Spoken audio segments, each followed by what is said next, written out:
కూటమి ప్రభుత్వం వైఎస్ఆర్సీపీ నేతలను టార్గెట్ చేసుకుని తప్పుడు కేసులతో అరెస్టు చేయడం దుర్మార్గమైన చర్య అన్నారు మాజీ డిప్యూటీ సీఎం నారాయణస్వామి.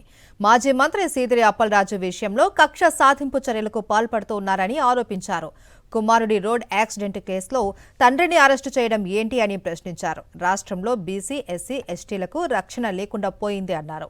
కూటమి ప్రభుత్వం 2 ఏళ్ల పాలనలో ఎస్సీలు 18 మంది, మాదిగలు 9 మంది ప్రాణాలు కోల్పోయారు అని గుర్తు చేశారు. చంద్రబాబు నాయుడు గారికి మళ్లీ నేను చెప్తున్నాను, మీ కూటమి ప్రభుత్వానికి ఎస్సీల్ని దాదాపు 16 మందిని చంపినారు. మాదిగోళ్ళని 8 మంది, మాలోళ్ళు 8 మందిని చంపినారు. వాళ్ళకి ఏ విధంగా న్యాయం జరగల. అదేవిధంగా బీసీలు చంపుతున్నారు, ఎస్టీలు చంపుతున్నారు, బీసీ లీడర్లు చంపుతున్నారు.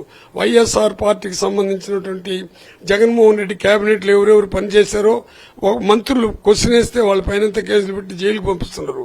మీకు ఎన్ని మంది పైన మీరు జైలుకు పంపించినా మళ్లీ బాల్ కిందేస్తే బాల్ పైకి ఎట్టబోతుందో అట్ట ఈ జగన్మోహన్ రెడ్డి కోసం ప్రతి ఒక్కరు, ప్రజలే కాదు ప్రతి ఒక్కరు పరితపిస్తారు.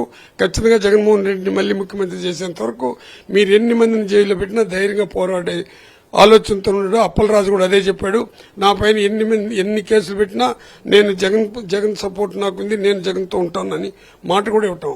అది మాలో ఉండే ధైర్యం, అది మాలో ఉండే దమ్ము, అది మాలో ఉండే మీకు దమ్ము ధైర్యం ఏమీ లేదు. కేసులు ఎన్ని రోజులు పెట్టుకుంటారో పెట్టుకోండి. ఓహో అంటే 1 సంవత్సరం లోపల ఈ కేసులు ఏమవుతుందో మీరేమవుతారో ప్రజలు నిర్ణయిస్తారు. మరిన్ని అప్డేట్స్ కోసం ఛానల్ ను సబ్స్క్రైబ్ చేయండి. నోటిఫికేషన్స్ కోసం బెల్ ఐకాన్ పై క్లిక్ చేయండి.